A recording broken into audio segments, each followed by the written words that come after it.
और एक और बड़ी खबर आपको बता दें कि बीजेपी के राष्ट्रीय अध्यक्ष जेपी नड्डा का कार्यकाल जो है वो बढ़ गया है। कार्यकाल बढ़ाने के प्रस्ताव को मंजूरी मिल गई है और जून 2024 तक ये कार्यकाल बढ़ा है। तो अहम खबर, बड़ी खबर, बीजेपी के राष्ट्रीय अध्यक्ष जेपी नड्डा जिनका कार्यकाल जो है वो बढ़ा दिया गया है। तो 20 जनवरी 2020 को उन्हें भारतीय जनता पार्टी का अध्यक्ष नियुक्त किया गया था।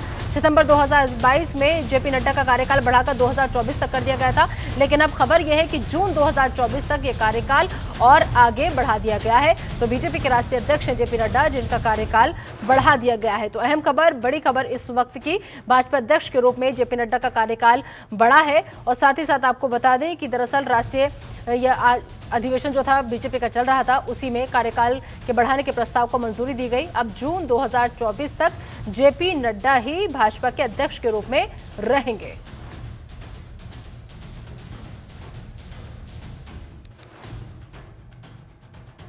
इस खबर पर ज्यादा बातचीत के लिए हमारे एडिटर आशिफ इकबाल इस वक्त हमारे साथ सीधा न्यूज रूम से जुड़ चुके हैं। आशिफ, कैसे इस खबर को देखा जाए, क्योंकि याद होगा आपको कि इससे पहले भी कार्यकाल बढ़ा था 2024 तक, लेकिन अब खबर है कि जून तक कार्यकाल बीजेपी के राष्ट्रीय अध्यक्ष जेपी नड्डा का एक बार फिर से बढ़ा दिया गया है।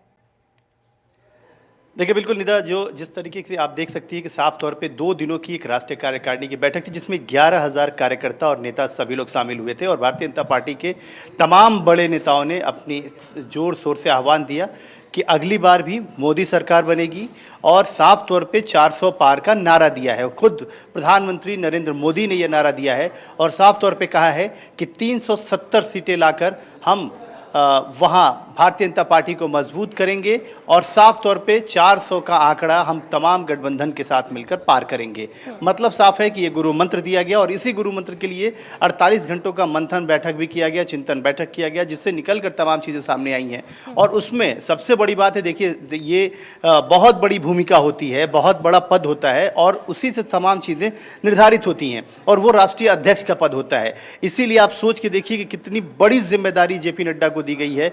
उनका एक्सटेंशन दिया गया है 6 महीने का, और आप इस तरीके से आप साफ समझ सकते हैं कि भारतीय जनता पार्टी में जो भी लीडिंग पोजीशन पे होंगे, जो की मेकर के पोजीशन पे होंगे, वो जेपी नड्डा होंगे। जेपी नड्डा राष्ट्रीय अध्यक्ष के नाते उनकी तमाम जिम्मेदारियां जो वो जिसका निर्वहन कर रहे हैं, उसको भी वो आगे बढ़ाएंगे। और जो बैठक, चिंतन बैठक चल रही है, जो मंथन बैठक चली है, कार्यकर्ताओं को गुरु मंत्र दिया गया है, तमाम कार्यकर्ता, नेता सभी लोग शामिल हुए। भारतीय जनता पार्टी के कोई ऐसे बड़े चेहरे नहीं थे कि जो उस बैठक में शामिल न हुए हों। आज जिस तरीके से प्रधानमंत्री का स्वागत किया गया, बड़ा सा पुष्पगुच्छ माला बनाया गया और उसमें साफ तौर पे प्रधानमंत्री के चेहरे को आकृष्ट किया गया। और ये सबको पता है कि प्रधानमंत्री नरेंद्र मोदी अविवादित तौर पे सबसे बड़े चेहरे हैं और इस वक्त हिंदुस्तान के सबसे बड़े लीडर भी कहे जा रहे हैं, क्योंकि उन्हीं के लीडरशिप में ये तमाम चीज़ें निखर कर और उभर कर सामने आ रही है। भारतीय जनता पार्टी साफ तौर पे कह रही है कि अब हम इस बार मोदी सरकार तीसरी बार ले आएंगे और 400 के पार ले आएंगे। लेकिन उसकी जिम्मेदारी तय करनी थी कि आखिर राष्ट्रीय अध्यक्ष की जिम्मेदारी किसको मिलने वाली है, राष्ट्रीय अध्यक्ष कौन होने वाला है, क्या राष्ट्रीय अध्यक्ष बदले जा सकते। तो उन तमाम अटकलों पे आज विराम लगा दिया गया।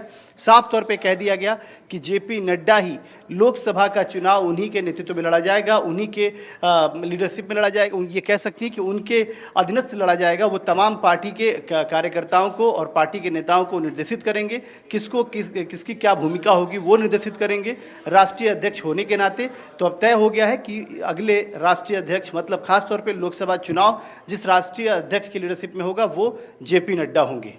बिल्कुल आशिफ, एक तरफ बीजेपी जो है वो लगातार अपनी पूरी लाइन सेट कर रही है, पूरी रणनीति के तहत वो लोकसभा चुनाव में जाने की तैयारी कर रही है और यही वजह है कि सब कुछ एक सिस्टम के साथ चल रहा है। लेकिन वहीं अगर हम दूसरी पार्टियों की बात करें यहाँ पर, तो अभी लोकसभा चुनाव से पहले एक बड़ी खबर आशिफ ये भी आ रही है कि पंजाब में सहमति से लेकिन अलग अलग चुनाव लड़ेंगे कांग्रेस और आम आदमी पार्टी। अभिषेक सिंघवी के घर पर लंच पार्टी हुई, उस लंच में इस बात को लेकर के चर्चा हुई।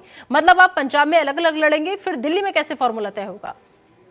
देखिए, बिल्कुल साफ तौर पे है, एकदम तय है कि ये चीज़ें तब तय हो रही थी जब आप समझिए कि आज एक लंच पार्टी थी और उस लंच में हम लोग खुद भी, जनता की टीम भी वहाँ शामिल थी, क्योंकि वहाँ पे तमाम लोगों को बुलाया गया। और सबसे बड़ी बात रही कि जब बातचीत हुई तो बातचीत में ये निकल कर सामने आई, क्योंकि अरविंद केजरीवाल से बार बार यही सवाल किया जा रहा था कि आप इस बैठक में आए, आप इस लंच में आए। ये अलग बात है कि ये अनौपचारिक बैठक थी, ये अनौपचारिक लंच था, लेकिन इसमें जब आप शामिल हुए तो क्या ये तय माना जाए कि आप कुछ आगे सोच रहे हैं, कांग्रेस पार्टी को लेकर गंभीर हैं या कांग्रेस पार्टी आपको लेकर गंभीर है, तो उन्होंने साफ तौर पे कहा कि देखिए पंजाब में हमने लगभग फैसला कर चुके हैं, हम उस पर, हमारे मुख्यमंत्री ने इस बात की सहमति भी जता दी है, हमारे मुख्यमंत्री ने भी साफ तौर पे कहा, और वहाँ के स्टेट यूनिट, जो कांग्रेस की स्टेट यूनिट है, उसने भी इस बात की तस्दीक की है कि वहाँ पंजाब में हम अकेले लड़े तो ही ज़्यादा बेहतर होगा। और क्योंकि वहाँ पे सबसे बड़ी बात है कि चाहे वो कांग्रेस पार्टी हो या आम आदमी पार्टी हो, टीएमसी हो या अपोजिशन की कोई भी दीगर पार्टियाँ हों, उनका एकमात्र एक ही ध्येय है कि वो किसी भी तरीके से भारतीय जनता पार्टी को रोक सके। पंजाब की बात तो साफ तौर पे है क्योंकि वहाँ अपोजिशन में कांग्रेस ही है, लेकिन बात अगर दिल्ली तक आती है तो दिल्ली में वो बात बदल जाती है। इसीलिए दिल्ली में अरविंद केजरीवाल कांग्रेस का साथ चाहते हैं और कांग्रेस भी अरविंद केजरीवाल का साथ चाहती है। इसीलिए वहाँ जब खड़गे और अरविंद केजरीवाल की मुलाकात हुई, ऑफ द रिकॉर्ड बातचीत थी, लेकिन साफ तौर पे उन्होंने जिस तरीके से कहा, जिस लहजे में कहा, पत्रकारों के जो सवाल पूछे जा रहे थे उसमें उन्होंने कहा कि देखिए हमने लगभग पंजाब के लिए तय कर लिया है, लेकिन दिल्ली में हम साथ लेंगे, और दिल्ली के साथ साथ कुछ राज्य और हैं जैसे हरियाणा है, गुजरात है, ऐसी राज्यों में भी हम चाहते हैं कि कांग्रेस पार्टी अपना बड़ा दिल दिखाए और हमें उसमें शामिल करे, हमारे मांग को भी पूरा करे। और उन्होंने वो भी कहा, क्योंकि उस वक्त भूपेंद्र सिंह हुड्डा भी मौजूद थे, भूपेंद्र सिंह हुड्डा पर भी उन्होंने कहा कि अगर हुड्डा जी को सोचना चाहिए कि हरियाणा में भी हम साथ में रहेंगे तो इनको भी मजबूती मिलेगी और हमें भी मजबूती मिलेगी। मतलब साफ है कि कांग्रेस पार्टी के लिए इस वक्त, मैंने जैसे कहा था, आपको याद होगा कि कांग्रेस पार्टी के दो तारनहार अभी नजर आए, जो इंडिया गठबंधन के लिए पहले अखिलेश यादव और दूसरे तेजस्वी यादव। अभी तक सिर्फ बिहार और उत्तर प्रदेश से ही उनको बहुत पॉजिटिव रिस्पांस मिला है, लेकिन अब दिल्ली और पंजाब को लेकर अभी तक वहां की स्थिति थी। लगभग आज कुछ तस्वीरें जो सामने आई उससे ये साफ होता नजर आ रहा है कि अरविंद केजरीवाल और कांग्रेस पार्टी आगे चलकर दोनों लोग साथ मिलकर कम से कम दिल्ली का चुनाव जरूर देने की कोशिश की जा रही है कि हम साथ में हैं लेकिन राहें हमारी जुदा हैं। हम एक साथ तो रहेंगे लेकिन अलग अलग रहेंगे। इस साथ को कैसे साथ मिलेगा अगर अलग अलग हो जाएंगे हर जगह? तो कैसे साथ, एक ही मैसेज कैसे जाएगा?